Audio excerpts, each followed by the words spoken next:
La planète Mars a longtemps fasciné les hommes. Mais pourquoi nous intéresse-t-elle tant ?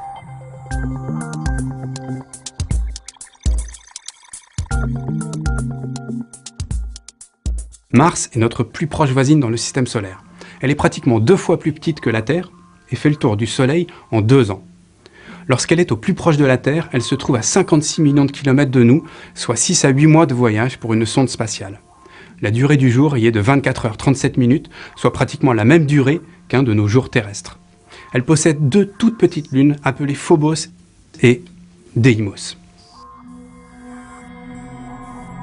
Les premières sondes spatiales arrivées autour de Mars dans les années 60 et 70 ont d'abord révélé un monde lunaire, essentiellement désertique. En effet, Mars possède une atmosphère très peu dense, 150 fois moins dense que celle de la Terre, et constituée de seulement 6 millibars de CO2. Il n'y a pas d'oxygène à respirer, et la température peut varier entre moins 90 degrés la nuit et 0 degré le jour. C'est a priori un monde bien peu hospitalier. Mais en même temps, les images des premières sondes montraient aussi des traces d'écoulement, laissées par de grands fleuves aujourd'hui asséchés, et laissant supposer que par le passé, Mars avait pu connaître des conditions plus clémentes. Or, on sait que sur Terre, l'eau liquide est étroitement associée à l'apparition de la vie. En 1996, la sonde Mars Global Surveyor a mis en évidence un champ magnétique fossile enregistré uniquement dans les roches les plus anciennes. Cela signifie que Mars possédait un champ magnétique protecteur pendant le premier milliard d'années de son histoire. Mais étant 2 fois plus petite que la Terre, Mars s'est progressivement refroidi et a finalement assez rapidement perdu ce champ magnétique qui protégeait l'atmosphère originelle. Plusieurs sondes spatiales se sont récemment mises en orbite ou bien posées à la surface de Mars.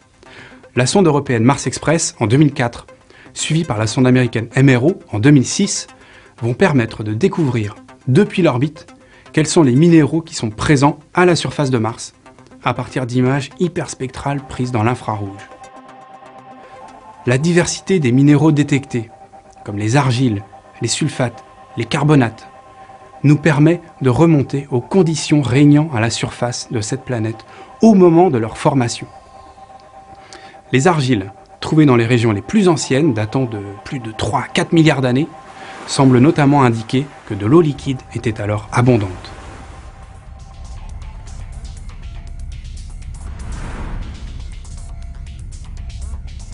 En août 2012, le robot Curiosity, de la taille d'une voiture, s'est posé avec succès au fond d'un immense cratère de 150 km de diamètre appelé Gale. C'est l'une des missions les plus ambitieuses jamais réalisées par la NASA, en collaboration avec d'autres nations, dont la France, qui a fourni un laboratoire d'analyse et un laser à ablation appelé ChemCam. ChemCam permet d'analyser les roches environnantes sans déplacer le robot, en chauffant une toute petite partie de la roche à 10 000 degrés grâce à un laser et en analysant ensuite la vapeur émise par spectroscopie pour déterminer quels sont les éléments chimiques qui sont présents.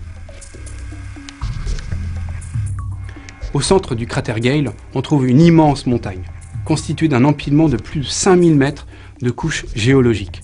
C'est un vrai livre d'histoire. Étudier cet empilement de couches géologiques, c'est remonter dans le passé de la planète.